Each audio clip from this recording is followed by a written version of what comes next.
Pelaksanaan Bulan Imunisasi Anak Nasional yang dimulai pada bulan Agustus ini menjadi salah satu aktivitas prioritas yang dilakukan di berbagai wilayah yang ada di Kota Sukabumi. Seperti yang dilakukan oleh Kecamatan Warudoyong, Kota Sukabumi. Pelaksanaan gebiar Bulan Imunisasi Anak Nasional tersebut dilakukan secara estafet di beberapa titik yang sudah ditentukan. Di antaranya yaitu di wilayah RW 8, Kelurahan Sukakarya, Kecamatan Warudoyong, Kota Sukabumi.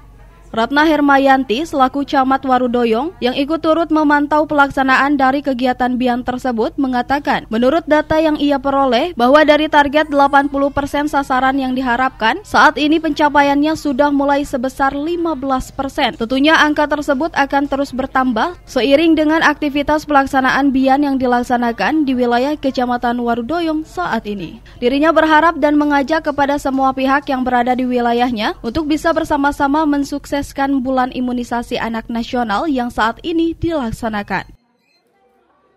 Alhamdulillah, secara data dari 3 puskesmas ya, Puskesmas Sukakarya, Pabuaran maupun dari Benteng, kita ada 3.066 anak, di mana target sasaran saya ada 80% yang harus tercapai sekitar 2.400 yang sudah terimunisasi sebanyak 340 anak. Alhamdulillah 15% sudah tercapai.